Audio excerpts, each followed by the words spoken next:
अस्सलामुअलैकुम dear students. आज हम लर्न करने वाले हैं प्रेजेंट सिंपल टेंस। ये टेंस कहाँ यूज़ होता है, कैसे यूज़ होता है, क्या क्या इसके रूल्स हैं, ये सब कुछ आज हम इसी वीडियो में अंडरस्टैंड करने वाले हैं। अब जैसे कि आप स्क्रीन पे देख रहे हैं, प्रेजेंट सिंपल टेंस सबसे पहले तो यूज़ होता है डेली हैबिट्स के साथ। डेली हैबिट्स यानी कि वो काम जो आप रोज़ करते हैं, आपकी रूटीन का हिस्सा है। जैसे कि अब यहाँ पे एग्जांपल है, आई गो टू स्कूल। स्कूल जाना आपकी रूटीन का हिस्सा है, तो ये आपकी डेली हैबिट बन चुका है, तो इसलिए प्रेजेंट सिंपल टेंस यूज़ हुआ है। या जैसे कि आप कहना चाहें, आई वेक अप एट 5 AM, यानी कि मैं रोज़ सुबह 5 बजे उठता हूँ। यह आपकी रूटीन का हिस्सा है कि आप 5 बजे ही उठते हैं, तो ये आपकी डेली हैबिट है, तो इसलिए आपने बोला आई वेक अप एट 5 AM। ठीक है। दूसरा ये कहाँ यूज़ होता है, ये यूज़ होता है फैक्ट्स के लिए। फैक्ट्स कहते हैं ऐसी बात को जो 100% सच हो। अब जैसे कि एग्जाम्पल आ रही है, the sun rises from the east, सूरज मशरिक से निकलता है। अब ये बात बिल्कुल सच है, इसमें कोई शक नहीं है, तो इसलिए इसको हम फैक्ट कहेंगे। और फैक्ट भी जो है वो प्रेजेंट सिंपल के साथ ही यूज़ होता है। अब जैसे कि fish lives in the water, अब यहाँ पे मछलियाँ पानी के अंदर रहती हैं, तो यहाँ पे हम क्या कहेंगे, ये फैक्ट है, तो इसलिए हमने प्रेजेंट सिंपल टेंस यूज़ किया। या फिर मैं कहूँ 1 आवर कंसिस्ट ऑफ 60 मिनट्स, तो ये भी फैक्ट है, ये बिल्कुल सच बात है, तो इसमें भी प्रेजेंट सिंपल टेंस यूज़ होगा। अब हम बात कर लेते हैं इसके हेल्पिंग वर्ब के बारे में, जो कि हैं दो, डू और डस। अब डू कहाँ कहाँ यूज़ होता है, सबसे पहले तो डू यूज़ होता है आई के साथ, यानी कि मैं जब भी अपनी बात करूँगी तो मैं डू यूज़ करूँगी। जैसे कि मुझे चाय पसंद नहीं है, तो मैं उसके लिए कहूँगी I do not like tea. We use होता है हम के साथ, यानी कि जैसे कि बहुत सारे लोग खड़े हैं और उसमें आप भी खड़े हैं, तो आप यूज़ करेंगे वी। जैसे कि आप कहना चाहें, हम फुटबॉल नहीं खेलते हैं, तो उसकी ट्रांसलेशन होगी we do not play football. फिर यू यानी कि तुम या आपके साथ। अब आप जैसे कि कहना चाहें, क्या तुम कॉफ़ी पीते हो, तो उसके लिए आप बोलेंगे do you drink coffee question mark. फिर उसके बाद हमारे पास है दे। जैसे कि बहुत सारे लोग खड़े हैं लेकिन आप उसका हिस्सा नहीं है, आपसे दूर खड़े हैं, तो आप उनके लिए यूज़ करेंगे दे, यानी कि वो। और आप बोलना चाह रहे हैं वो स्कूल नहीं आते हैं, तो आप बोलेंगे they do not come to school. जैसे कि एक और चीज़ है ग्रुप ऑफ पीपल, यानी कि प्लूरल्स। अब यहाँ पे हमारे पास लिखा हुआ आया है स्टूडेंट्स। अब बहुत सारे स्टूडेंट्स हैं, एक टीचर को बताना है अपने प्रिंसिपल को, फॉर एग्जांपल कि बच्चों को मैथ नहीं पसंद, तो वो कैसे बोलेगी, students do not like mathematics.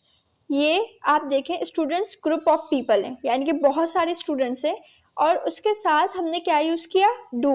अब यानी कि अगर दो लोगों की भी बात होगी, अली एंड सारा, तब भी हम डू ही यूज़ करेंगे। अब जैसे कि मैं बोलना चाह रही हूँ, क्या अली और सारा आइसक्रीम खाते हैं, तो मैं इसको इंग्लिश में बोलूँगी डू अली एंड सारा ईट आइसक्रीम क्वेश्चन मार्क। तो आप देखें, जब दो लोगों की बात हो रही थी तब भी हमने डू ही यूज़ किया। अब आते हैं तो डस किस तरह यूज़ होगा। डस यूज़ होता है ही, शी, इट और नेम के साथ। शी लड़की के लिए यूज़ होता है, इट चीज़ या किसी इन्वायरमेंट को डिस्क्राइब करने के लिए यूज़ होता है, और नेम यानी कि किसी भी एक नाम के लिए डस यूज़ होता है। अब जैसे कि आपने अभी सीखा कि डू हमने ग्रुप ऑफ पीपल यानी कि बहुत सारे लोगों के लिए, या अगर दो लोगों की भी बात करनी है तो हम डू यूज़ करेंगे। लेकिन अगर हम एक नाम की बात कर रहे हैं, अभी अगर हम सिर्फ अली की बात कर रहे हैं, तो हम डस यूज़ करेंगे। जैसे कि अगर मुझे बोलना है अली आइसक्रीम नहीं खाता है, तो मैं बोलूँगी Ali does not eat ice cream. Okay. अब हम एक इम्पॉर्टेंट बात याद रख लेते हैं कि प्रेजेंट सिंपल टेंस के साथ हमेशा फर्स्ट फॉर्म यूज़ होती है। अगर आपने सेकंड फॉर्म या थर्ड फॉर्म यूज़ की तो फिर आपका सेंटेंस ग्रामेटिकली इनकरेक्ट हो जाएगा। तो इसलिए प्रेजेंट सिंपल टेंस जिसमें आप डेली हैबिट्स या फैक्ट्स के बारे में बात करते हैं, तो उसमें आप हमेशा first form of verb use करेंगे। जैसा कि आप जानते हैं सेंटेंसेस हमेशा 3 किस्म के बनते हैं टेंस में, अफर्मेटिव, नेगेटिव, इंटेरोगेटिव। अफर्मेटिव यानी कि वो सेंटेंस जिसमें आप रूटीन की बात कर रहे होते हैं, नॉर्मल बातचीत के लिए इस्तेमाल होता है। नेगेटिव जिसमें आप नहीं का इस्तेमाल करते हैं, टेंस के हिसाब से नॉट का यूज़ करते हैं। इंटेरोगेटिव जिसमें आप क्वेश्चन पूछ रहे होते हैं, आपका सवाल होता है, तो उसके लिए इंटेरोगेटिव यूज़ होता है। अब इनको बेहतर तरीके से समझने के लिए पहले मैं उर्दू में एक एग्जाम्पल लिख देती हूँ। अफर्मेटिव की जैसे कि मैं चाय पीती हूँ, ये रूटीन की बात है, नॉर्मल बातचीत के लिए है। नेगेटिव मैं चाय नहीं पीती हूँ, इसमें देखें आप नहीं यानी कि नॉट का इस्तेमाल आ गया। इंटेरोगेटिव क्या मैं चाय पीती हूँ, और आखिर में क्वेश्चन मार्क यानी कि मैं सवाल पूछ रही हूँ। अभी जब मैं डू और डस समझा रही थी तो आपने नोटिस किया होगा कि ही, शी, आई, यू सबके साथ मैं नेगेटिव या ही इंटेरोगेटिव सेंटेंसेस की एग्जांपल्स बना रही थी, क्योंकि डू और डस नेगेटिव और इंटेरोगेटिव के साथ ही यूज़ होते हैं। लेकिन कभी कभी डू यूज़ होता है अफर्मेटिव के साथ भी, अपनी स्ट्रॉन्ग फीलिंग्स या इमोशंस को डिस्क्राइब करने के लिए। फॉर एग्जाम्पल अब यहाँ पे लिखा हुआ है I do care, I do understand, यानी कि अगर आपका कोई फ्रेंड है और वो आपसे कंप्लेन कर रहा है कि तुम मेरी बात समझते ही नहीं हो, you do not understand what I am trying to say, तो उसमें आप कह सकते हैं आई डू अंडरस्टैंड, मैं समझता हूँ, क्योंकि आप बहुत फीलिंग्स और बहुत इमोशंस के साथ ये बात कह रहे हैं। तो यहाँ पे आप अफर्मेटिव सेंटेंस में भी डू लगा सकते हैं। जैसे कि आपकी कोई फ्रेंड कह रही है यू डू नॉट केयर, तुम्हें मेरी परवाह नहीं है, तुम मेरी फिक्र नहीं करती, तो उस वक्त आप अपनी स्ट्रॉन्ग फीलिंग्स और स्ट्रॉन्ग इमोशंस को डिस्क्राइब करने के लिए आप कह सकती हैं आई डू केयर, मैं परवाह करती हूँ, मैं फिक्र करती हूँ। लेकिन आपने डू लगाया सिर्फ और सिर्फ अपने स्ट्रॉन्ग इमोशंस और फीलिंग्स को डिस्क्राइब करने के लिए। सिर्फ इसके लिए समटाइम्स डू यूज़ होता है अफर्मेटिव सेंटेंस में भी, वरना ये दोनों यूज़ होते हैं नेगेटिव यानी कि नहीं वाले जुमलों के लिए या इंटेरोगेटिव यानी कि सवालिया जुमलों के लिए। डू और डस नेगेटिव और इंटेरोगेटिव में यूज़ होते हैं। अब कैसे यूज़ होते हैं ये अभी हम आगे प्रैक्टिस करेंगे, उसमें मैं पूरा सेंटेंस स्ट्रक्चर समझाने वाली हूँ। अभी मैं आपको एक छोटी सी एग्जांपल दिखाती हूँ डू और डस की। अफर्मेटिव में लिखा है यू लव क्रिकेट, तुम क्रिकेट पसंद करते हो। Negative you do not love cricket, तुम क्रिकेट पसंद नहीं करते हो। Interrogative do you love cricket, क्या तुम क्रिकेट पसंद करते हो। अभी ये पूरा सेंटेंसेस हमने बनाए कैसे थे ये अभी हम आगे प्रैक्टिस सेशन में सीख लेंगे, so don't worry about it. अब डस का मैंने अफर्मेटिव, नेगेटिव और इंटेरोगेटिव तीनों बनाए हैं। ही गोज टू पार्क, वो पार्क जाता है। He does not go to park, वो पार्क नहीं जाता है। Does he go to park, क्या वो पार्क जाता है। अब यहाँ पे अगर आप एक चीज़ नोटिस करें तो यहाँ पे मैंने गो के साथ अफर्मेटिव में ही गोस यानी कि गो के साथ ई एस लगाया हुआ है, जबकि नेगेटिव में मैंने गो लिखा हुआ है, इंटेरोगेटिव में भी मैंने गो ही लिखा हुआ है। अब यहाँ पे ई एस क्यों आया, अगर आप नोटिस करें जब मैंने डू के अफर्मेटिव में लिखा है यू लव क्रिकेट, वहाँ पे मैंने एस ई एस नहीं लगाया, लेकिन यहाँ पे जब मैंने लिखा ही गोज टू पार्क तो मैंने यहाँ एस ई एस लगाया। तो इसकी क्या लॉजिक है, जब भी आप डू वाले सेंटेंस यानी कि जब भी ही, शी, इट या किसी का नाम, इन चारों चीज़ों से कोई अफर्मेटिव सेंटेंस बना रहे होंगे तो आप एस और ई एस का लगाएंगे। जैसे कि यहाँ पे लिखा हुआ है ही गोज टू पार्क, अब ही के साथ आपने ई एस लगाना है अफर्मेटिव जब वो डज वाला सेंटेंस होगा। I know a little tricky but आप समझ सकते हैं, आप कोशिश करें। अब जैसे कि मैं बोलना चाहूँ वो कॉफ़ी पीती है, तो शी ड्रिंक्स कॉफ़ी। अब अगर आपने गौर से सुना हो तो मैंने ड्रिंक के साथ एस भी लगाया क्योंकि वो डज वाला सेंटेंस है यानी कि ही, शी, इट, नेम। तो जब भी आप अफर्मेटिव सेंटेंस बनाएंगे तो उसमें आप एस ई एस लगाएंगे अगर वो ही, शी, इट, नेम इन चारों से स्टार्ट हो रहा है। लेकिन जब नेगेटिव में आएंगे तो उस एस ई एस को हटा देंगे वर्ब के साथ, क्योंकि डज आ जाएगा। ये लॉजिक, ये ट्रिक आपको हमेशा याद रखनी है, क्योंकि ये one of the most common mistakes है जो स्टूडेंट्स करते हैं। अब हमने इस टेंस को प्रॉपर सीख लिया है। इसके हमें पता है first form of verb use होती है, डू और डस कहाँ कहाँ यूज़ होता है, ये डेली हैबिट्स ऑफ फैक्ट्स के लिए यूज़ होता है। ये सब हम सीख चुके हैं। अब हम थोड़ी सी प्रैक्टिस करते हैं ताकि जो कुछ हमने सीखा है वो बिल्कुल परफेक्ट हो जाए। So let's start the practice.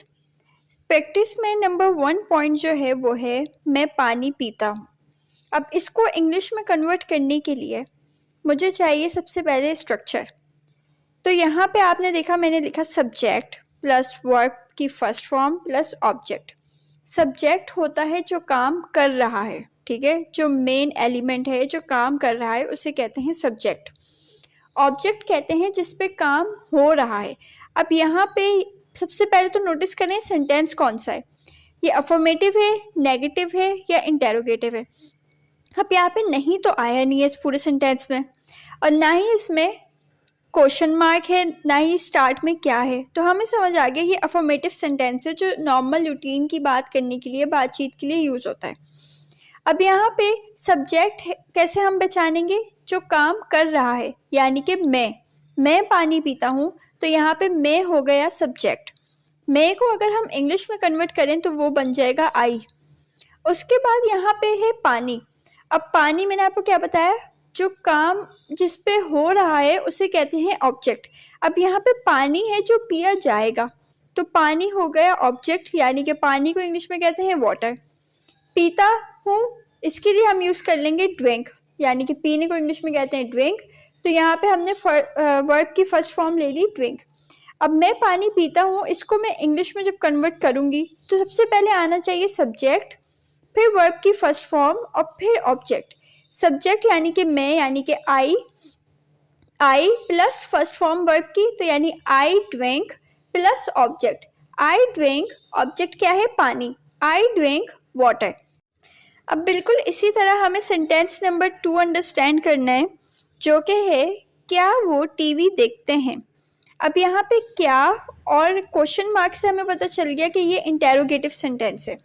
तो इंटेरोगेटिव सेंटेंस का स्ट्रक्चर क्या होता है, सबसे पहले आता है हेल्पिंग वर्ब, यानी कि डू और डस, क्योंकि हम अभी उसी की प्रैक्टिस कर रहे हैं। तो या तो डू आएगा या डस आएगा, प्लस सब्जेक्ट आएगा, जो काम कर रहे हैं वो आएंगे। अब वो सब्जेक्ट अभी क्या है, अभी वो हम रिकॉग्नाइज कर लेंगे। फिर वर्ब की फर्स्ट फॉर्म आएगी, फिर ऑब्जेक्ट आएगा जिस पर काम हो रहा है, और फिर क्वेश्चन मार्क आएगा। अब यहाँ पे अगर आप देखें क्या वो टीवी देखते हैं, देखते हैं से हमें पता चल गया कि ज़्यादा लोगों की बात हो रही है। अगर यहाँ पे लिखा होता क्या वो टीवी देखता है तो हम ही यूज़ करते हैं, लेकिन यहाँ पे लिखा है क्या वो टीवी देखते हैं, तो हम क्या यूज़ करेंगे, दे, जो कि मैंने आपको स्टार्ट में बताया था कि जब बहुत सारे लोग हों और आप उसमें इंक्लूडेड ना हो तो आप वो का लफ्ज़ यूज़ करते हैं। और फिर हमें आखिर में पता चल गया वो प्लस देखते हैं से कि यहाँ पे आएगा दे, सही है। अब यहाँ पे दे के साथ कौन सा हेल्पिंग वर्ब यूज़ होता है, डू, ये भी हम पढ़ चुके हैं। अब टीवी को टेलीविज़न कहते हैं, या अगर आप शॉर्ट फॉर्म में लिखना चाहें तो टीवी ही लिख सकते हैं। देखने को वॉच कहते हैं, तो इसकी हमें फर्स्ट फॉर्म ही यूज़ करनी है। तो अब बिल्कुल हम स्ट्रक्चर को फॉलो करेंगे तो हमें दिख रहा है कि सबसे पहले हेल्पिंग वर्ब आएगा, तो दे के साथ डू लगता है, तो हमने लिखा डू, वो काम कर रहे हैं, वो टीवी देख रहे हैं, तो इसलिए हमने लिखा दे।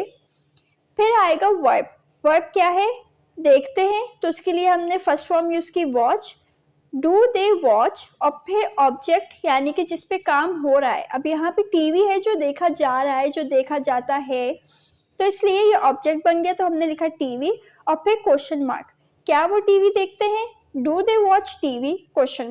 अब हमारे पास सेंटेंस नंबर 3 है हम खाना नहीं खाते हैं। अब यहाँ पे आ रहा है नहीं, इससे हमें पता चल गया कि ये नेगेटिव सेंटेंस है।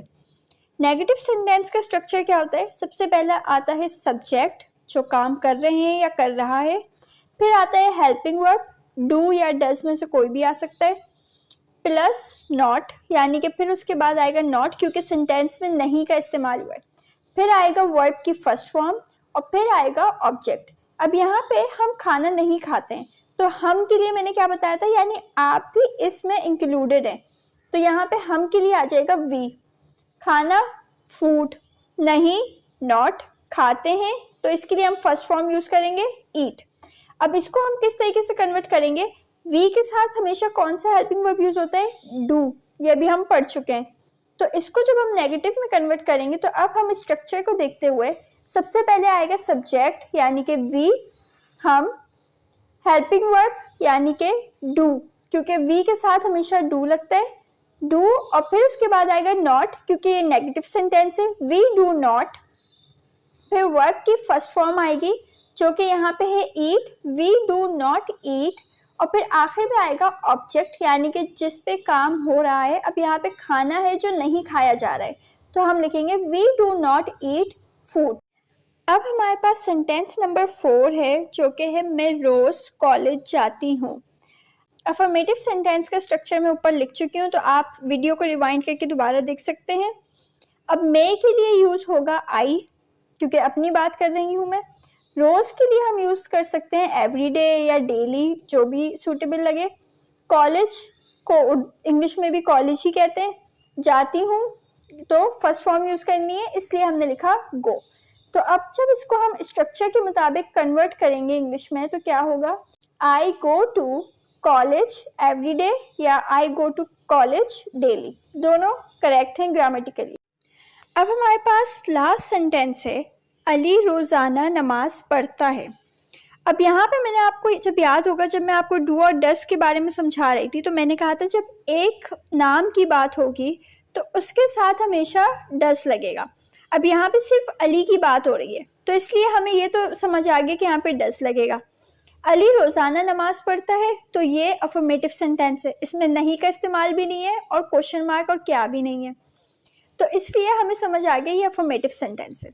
अली रोज़ाना नमाज पढ़ता है, रोज़ाना को अभी मैंने बताया आप डेली भी कह सकते हैं, एवरीडे भी कह सकते हैं। नमाज पढ़ता है तो इसके लिए हमें फर्स्ट फॉर्म यूज़ करनी है प्रे। तो इसको जब हम कन्वर्ट करेंगे इंग्लिश में तो सबसे पहले आ जाएगा सब्जेक्ट जो कि है अली। उसके बाद अब आप सोच रहे होंगे कि मिस आपने कहा था अफर्मेटिव में डू और डस नहीं लगते, डू कभी कभी लगता है फीलिंग्स के लिए, तो आपने ये डस वाली बात क्यों लिखी है यहाँ पे। मैंने डस वाली बात इसलिए लिखी है ताकि आपको याद रहे वो जो ट्रिक मैंने बताई थी, लॉजिक बताई थी कि जब भी आप डस वाले सेंटेंस यानी कि ही, शी, इट, नेम, इन चारों में से कोई सब्जेक्ट होगा तो उसके साथ आपको एस या ई एस लगाना है उसकी वर्ब के साथ। तो अली प्रेज डेली, इसलिए मैंने आपको याद दिलाया कि ये डस वाला सेंटेंस है, तो इसके साथ हम जब वर्ब होगा फर्स्ट फॉर्म तो एस लगेगा। तो इसको जब कन्वर्ट करेंगे तो बन जाएगा अली प्रेज डेली। हमने बेसिक्स भी सीख लिए, कॉन्सेप्ट्स भी क्लियर हो गए। मैंने आपको 30 सेंटेंसेस दिए हैं इस वीडियो के एंड में, वो आप खुद कोशिश करेंगे इंग्लिश में ट्रांसलेट करने की। लेकिन फिर भी अगर आपसे कोई सेंटेंस में प्रॉब्लम हो, कन्फ्यूजन हो, तो आप मुझे कांटेक्ट कर सकते हैं, मैं आपको एक्सप्लेन कर दूँगी।